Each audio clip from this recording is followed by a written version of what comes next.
Hello everyone and welcome to a new episode of Gen 2, your source for all things gaming and tech related. I'm Cody Corbin. And I'm Aaron James. Let's get right into this week's up-and-coming release. You can see this game and many more released throughout the month on your favorite platforms. We've got a short list of releases this week, and by short we mean there's only one title worth mentioning. EA and BioWare's Anthem is finally being released for the Xbox One, PlayStation 4, and PC on February 22nd. Longtime BioWare fans are looking forward to getting their hands on a real BioWare release after the incredibly rough launch of their 2017 title, Mass Effect Andromeda. Gameplay for Anthem was first shown at E3 in the summer of 2017 alongside Microsoft's new project, the Xbox One X. Viewers were impressed by the flying mechanics, which are made possible by the game's Javelin suits, which are exoskeletons the players wear while on their adventures. The game includes 4 different classes of Javelins that the players can choose from. Many people so far have been critical of the beta and demo that have been released prior to the game's launch, citing frame rate drops and multiple game crashes as things that are in desperate need of being fixed. However, those are things to be expected in pre-release states, and they hopefully won't transfer over into the actual release of the game. Only time will tell if Anthem will be everything EA promised it would be, or if it will be another miss for the developers. Up next, we've got Wes with Game Breakers. What's up, guys, and welcome to another edition of Game Breakers. I'm your host, Wes, and because of technical difficulties, this week there will not be a face cam. But I'm very excited to bring some 3-on-3 basketball. Now, I've never played this game, but I'm really excited to bring you guys some awesome gameplay. Alright, so we're just going to jump into it. Like I said before, I've never played this game, so I'm just kind of figuring out the basics, get dunked on by the large person. So I was really trying to learn how to play this game. I've never played a game like this before. I played street ball games, obviously. I'm just starting to get a feel for the handles there as I get the assists. I played a couple street ball games growing up. There's, Volume 1, Volume 2. There's NBA Home Court. So use some basic basketball knowledge to take the baseline and get the layup there. But yeah, there's a lot of things that I've played before, but not quite like this one. As I finally actually get a point, that was pretty tough. That 3 ball was pretty tough, but nothing really happened for the rest of the first half. So we're gonna jump right into the second half. It gets really entertaining at this point. So I decided to change it up and go with the player or character that looks the most like me. So I got Big Dog, and obviously he plays like a big person. As I get the rebound and don't make the shot because I'm not very good at the game, but still figuring it out. Trying to set the screen. That's what big people do. So get the ball, get a little pump fake, layup inside, 19-19. You look really close to the score. It's getting kind of close, and the game's almost over. But I really want you guys to watch this little sequence here. We could not get a rebound. I mean, we tried everything we possibly could, but the clock is running, and they keep getting rebounds, and we can't do anything about it. But, yeah, they finally made a shot, and it's 32 seconds left to go.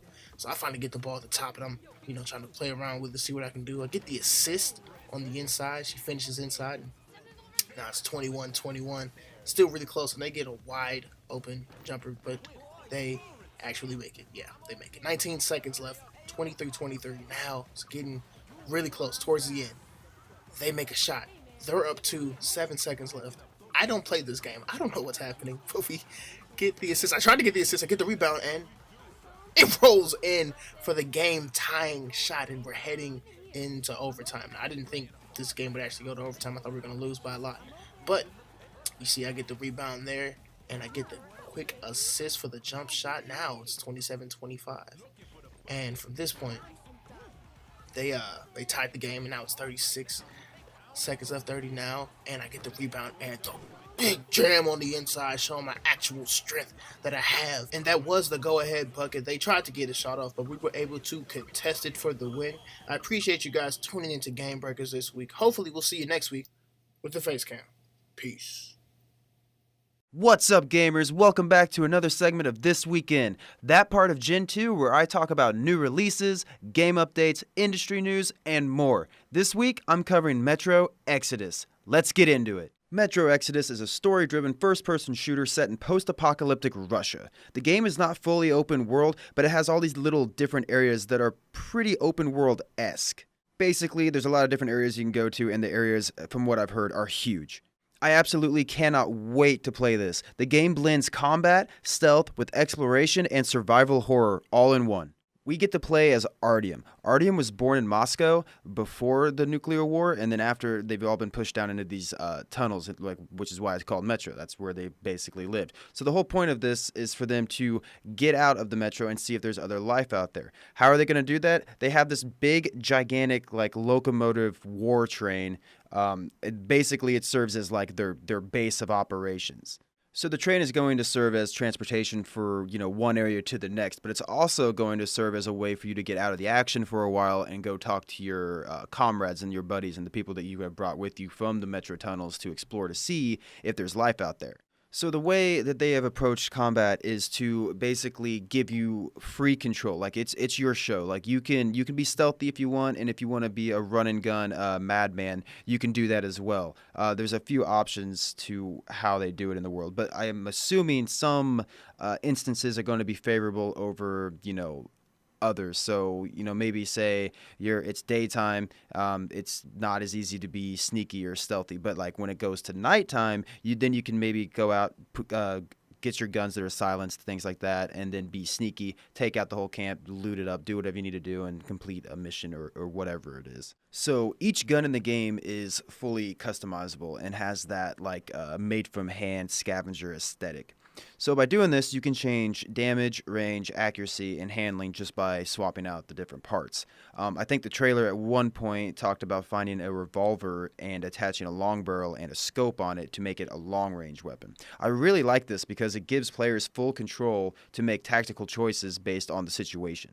So real quick, I want to go into why I'm so excited about this game. I've never played a Metro game before, so I don't really know what the story is or anything like that. However, I do know that the game has been in the making for 5 years. 5 years is quite a long time to put a game like this together. And not only that, the original release date was supposed to be February 22nd, but now it's February 15th, which means that the game is done. Or at least I would think so. Usually when developers push a game up and not back, it's always a good thing. It means the game's going to be awesome and fantastic, which I hope it is. Anyway, my name has been Trevor for this weekend. Thank you so much for watching, and we'll see you in the next one.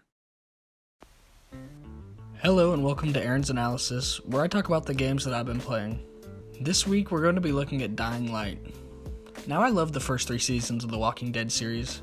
There's a sense of desperation and urge to survive that I have rarely seen captured in any zombie games, except for maybe The Last of Us. Dying Light, I believe, really captures this feeling really well. During the day, you run around to secure safe houses spread around the map and gathering resources that you need. At night, you scramble to find a safe house to get away from the super zombies, called volatiles. The night is so freaky that I get nervous going out at night. It's a true testament to what Techland was able to accomplish when they said, "At night, you are the prey." The last game I remember that really freaked me out this much was Dead Space. There's a lot of activities to do, from the standard running missions where you go and fetch something and deliver it to quarantine zones, which are sort of like little dungeons that are great for co-op.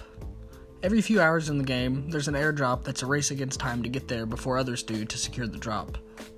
There's a decent variety of zombies that you encounter, such as your standard shambling zombies, zombies that run, huge hulking zombies that do heavy damage, bloated fat zombies that explode, zombies in hazmat suits that have tanks of oxygen you can strike from behind and blow up, and the volatile zombies that only appear at night. You start out learning to parkour, and as you level up, you open up more abilities that add multiple combinations in your approach to the combat and parkour. You have 3 skill trees: Survivor from completing missions, Agility from parkour, and Power from messing up the zombies. As you level up, you get points to unlock nodes on the tree. At first, the controls were a bit jarring. The jump button is mapped to the right bumper on PS4. This is your main button that initiates your parkour. This was completely counterintuitive, being used to X for the jump button. Although as you keep playing it more and more, the controls become more natural. To initiate parkour, you need to look upward towards a ledge and then hit the jump button. It's a lot of fun sequencing a series of jumps to run across a series of obstacles. It's very, very fluid once you get used to the control mechanisms. Each weapon you pick up has a different style of striking, and it varies based on the stamina you have. Stamina works as follows. Initially, you can only strike 3 times in a row before you run out of stamina, and as you level up, your number of strikes increases. It strikes a fine balance between being able to take down a few zombies and needing to run. Most of the weapons you'll come across are melee weapons, but there are ranged ones, and it's kind of weird because you have to click the right stick to aim down the sight instead of holding the left trigger. But melee will be your preferred method of attack anyway. Gear has different levels represented by their color code, each higher level having a better damage and durability. As you use the weapons, the durability goes down until you need to repair it, and you have a limited number of repairs per weapon. The story of Dying Light is pretty familiar, as you are a mercenary who's been sent in to retrieve a secret file. You come across two camps of survivors, a group who are trying to save as many people as possible, and a rival group who will do whatever it takes to survive. As you run missions for these two groups of survivors, you are also following the orders of the unit that sent you in. In between all these survivors, you come across pockets of survivors who have their own set of side missions. I find most games lack a compelling story to draw me into, but the one in Dying Light was okay.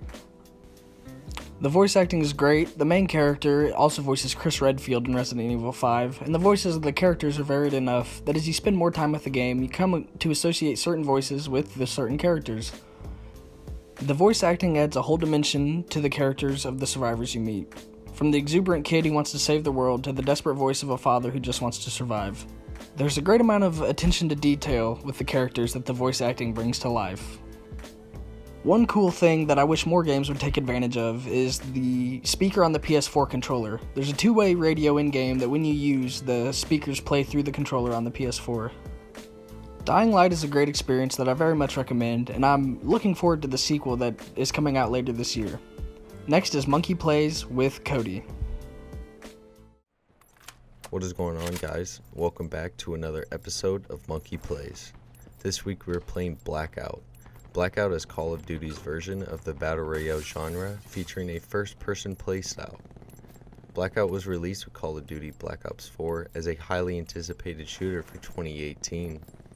Today I'll be talking about what I liked and didn't like about Call of Duty Blackout.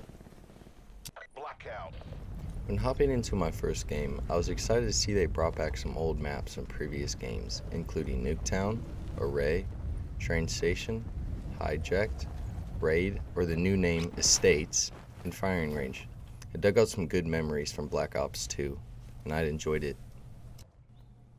I also found out that you could shoot around playing basketball at Estates, which I found very fun attempting to make the bucket.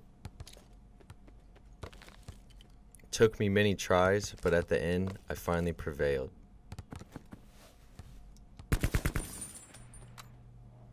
Another thing I thought was super interesting and fun was that they brought back an old zombies map and included zombies with it. You can shoot the zombies and get loot, or just play around with them.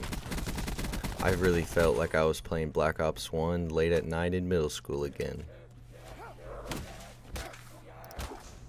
I mentioned Nuketown earlier and how they added it as a drop location, and I was very excited to adventure to it since it was my favorite map in the Black Ops series. I was also intrigued that they added the zombies version and not the multiplayer one. Nevertheless, I had fun roaming around, remembering fun times I had here. The things I didn't like about Blackout was the movement. It felt slow, sluggish, and not representing of what a fast shooter could or should be. It felt limited, and running doesn't even feel like running. I felt slow while going down hills and other places, and didn't feel like I could be running at the max speed I could or should be. Another thing I found not to like about the game was the audio. It felt whack. It didn't sound like it was ever showing where the enemy really was, and it got me killed a bunch of times, which was really frustrating to me. I also had a rough time interacting with vehicles. They felt bugged, not as smooth as for a AAA title such as Treyarch and Activision. The button commands didn't feel right, and in some gunfights I would fumble around with them, and it ended up costing me my life. Driving was difficult, which in reality makes sense, but it didn't feel perfected for the game. Four-wheelers had a weird dead zone on the controllers, and trucks were just all around hard to turn in my sense. I had fun in the helicopters, and they provided viable getaway strategies and fun times with friends, but then again, the buttons didn't feel natural for me. The last thing I didn't like about this game was looting. Personally, when I drop into a Battle Royale game, I prefer fast and quick looting. This game didn't offer that to me with a bunch of hold options to switch attachments, drop guns, ammo, and healing equipment. And it didn't suit my playstyle all that much, and that's why I feel like I wasn't having too much fun with this game and kinda quit it early. Personally, this game was fun to play. It had the Black Ops nostalgia I was hoping for and included many great features from past games. Overall, I'm giving this game a 5 out of 10. While it had nostalgic memories, the game mechanics didn't feel right, and it turned down my playstyle. Thank you guys for watching. This has been Cody with Monkey Plays, and up next, here's Dalton with Delta.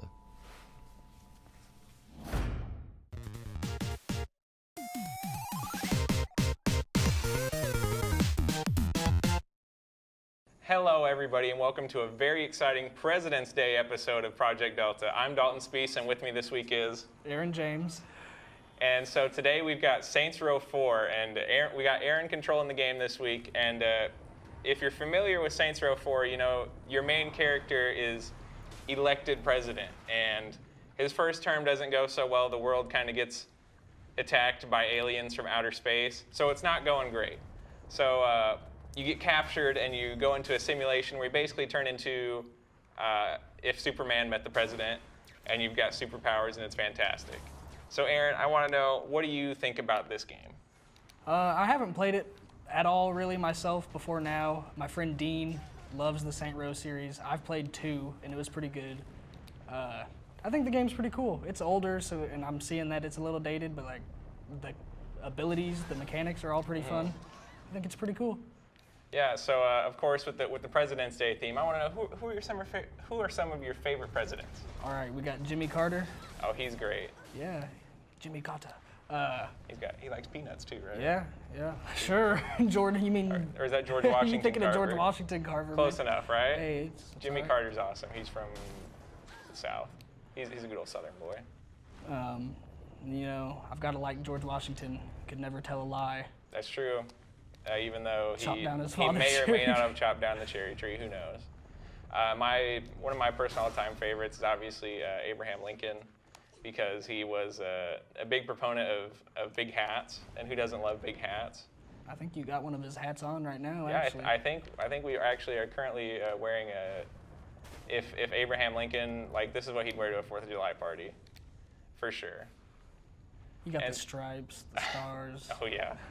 So I want to know, on the topic of Saints Row has been a game that's always been compared to Grand Theft Auto, and I want to know, like, what do you think of the comparisons between Saints Row and then that Grand Theft Auto series? I would say that Saints Row has definitely become more of its own thing since like the first game, Yeah. where I would say that it was pretty comparable to Grand Theft Auto maybe, but they've really embraced the silly side. And like I know Grand Theft Auto can be silly, but you never reach any heights of what's been going on in this. Yeah, Grand Theft Auto Telekinesis, doesn't okay. exactly let you just like jump up 50 feet in the air and Superman slam down on top of a car, or Use your telekinesis. use your to- telekinesis on a Cadillac to just blow up the freeway. So it's interesting in that, like, just it really has like just become its own thing. Like Saints Row 2, you can still see it's a lot like GTA and even 3, but then 4, this is just like something totally different than GTA's ever even really thought to do.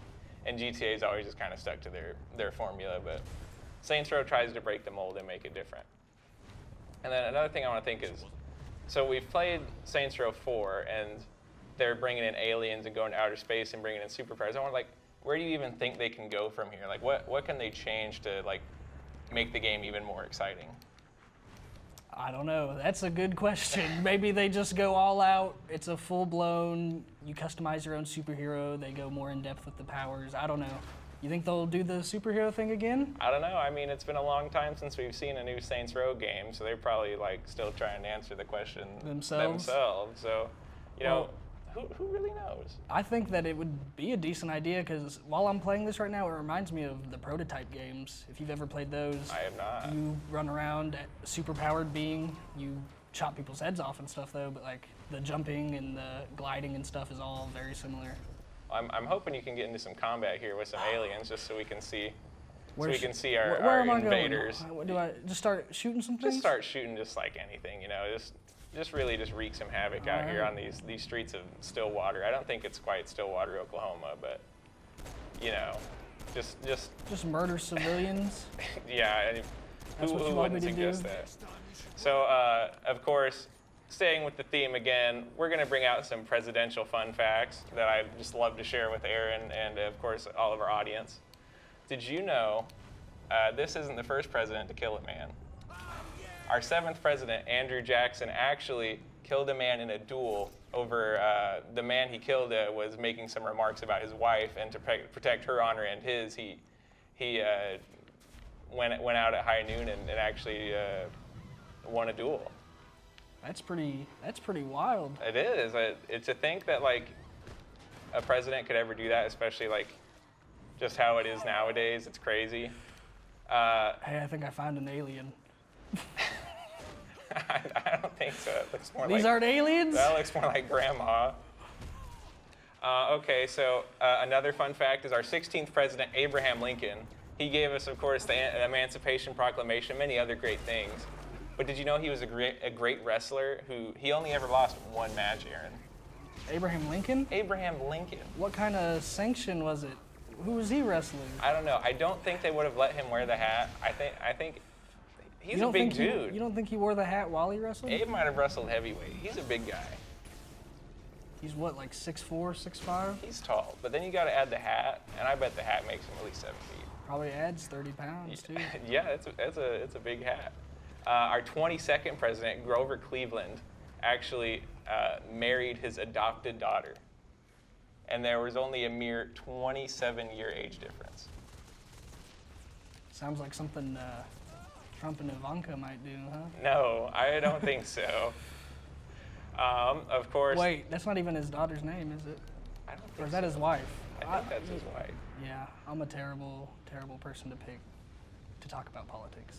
Well, everybody's favorite big boy, President William Howard Taft, who reportedly got stuck in a tub while he was in office, actually ended up dropping a whopping 40 pounds, not even 40, double that, 80. He dropped 80 pounds after his presidency.